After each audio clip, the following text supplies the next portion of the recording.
ഭാര്യ ഒരിക്കൽ അയാളോട് പറഞ്ഞു, നിങ്ങൾക്കിഷ്ടപ്പെടാത്ത പല സ്വഭാവങ്ങളും എനിക്കുണ്ട്, എനിക്കിഷ്ടപ്പെടാത്ത പലതും നിങ്ങൾക്കുമുണ്ട്.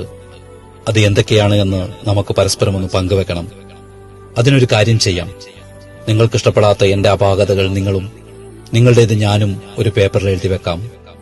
എന്നിട്ട് അത് രണ്ടുപേരും ചേർന്ന് വായിക്കാം. അങ്ങനെ ഇഷ്ടമില്ലാത്ത കാര്യങ്ങൾ പരസ്പരം തിരിച്ചറിഞ്ഞ് തിരുത്തി നമുക്ക് മുന്നോട്ട് പോകാം. ഭർത്താവ് സമ്മതിച്ചു.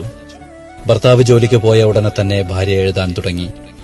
ഭർത്താവ് ഓഫീസിൽ നിന്ന് ഒഴിവ് കിട്ടുമ്പോൾ എഴുതുമായിരിക്കുമെന്ന് അവളും കരുതി. വൈകുന്നേരം ജോലി കഴിഞ്ഞെത്തിയ ഭർത്താവിന് നല്ല ഒരു സ്ട്രോങ് ചായയൊക്കെ ഉണ്ടാക്കി കൊടുത്തു അവൾ. അയാൾ ചായ കുടിച്ചു കഴിഞ്ഞ പാടെ ഭാര്യ പറഞ്ഞു, ഇനി നമുക്ക് വായിക്കാം. അങ്ങനെ രണ്ടുപേരും അഭിമുഖമായിരുന്നു. ഭർത്താവ് പറഞ്ഞു, നീ തന്നെ ആവട്ടെ ആദ്യം വായിക്കുന്നത്. അവൾ വായന തുടങ്ങി. നന്നേ ചെറിയ കാര്യങ്ങൾ പോലും വിടാതെ അവൾ എഴുതിയിരിക്കുന്നു. വായനക്കിടെ ഇടയ്ക്കിടയ്ക്ക് അവൾ അയാളുടെ മുഖത്തേക്ക് നോക്കുന്നുണ്ട്. അയാളെല്ലാം കേട്ടിരിക്കുന്നു.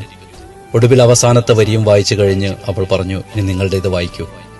അയാൾ 4 മടക്കിയ കടലാസ് പോക്കറ്റിൽ നിന്നും എടുത്ത് അവൾക്ക് കൊടുത്തിട്ട് പറഞ്ഞു, ഇതും കൂടി നീ തന്നെ വായിച്ചോളൂ. വല്ലാത്ത ഒരു ഹൃദയമുടിപ്പോടെയാണ് അവളത് തുറന്നത്. എന്തൊക്കെയാണാവോ എഴുതി വച്ചിരിക്കുന്നത്. ഒടുവിൽ തുറന്നു നോക്കുമ്പോൾ അവൾ അത്ഭുതപ്പെട്ടു. കടലാസ് ശൂന്യമായിരുന്നു. ഒന്നും എഴുതിയിട്ടില്ല. അവളൊന്നും മനസ്സിലാവാതെ അവന്റെ മുഖത്തേക്ക് നോക്കി. അയാൾ ചിരിച്ചുകൊണ്ട് പറഞ്ഞു, നിന്റെ ഗുണങ്ങളെപ്പോലെ തന്നെ നിന്റെ എല്ലാ അപാകതയും എനിക്കിഷ്ടാണ്.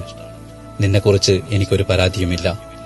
അത് കേൾക്കെ അവൾ അയാളുടെ മാറിലേക്ക് വീണു. ഹൃദയം കൊണ്ടെഴുതുന്ന കവിതയാണ് ദാമ്പത്യം. പ്രണയാമൃതമാണ് അതിന്റെ ഭാഷ. സ്നേഹമാണ് അതിന്റെ അലങ്കാരം.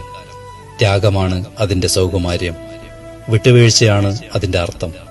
പരസ്പര ബഹുമാനമാണ് അതിന്റെ ആശയം. സ്നേഹമാണ് എല്ലാവർക്കും വേണ്ടത്. അതിനാണ് എല്ലാവരും നെട്ടോട്ടമോടുന്നത്.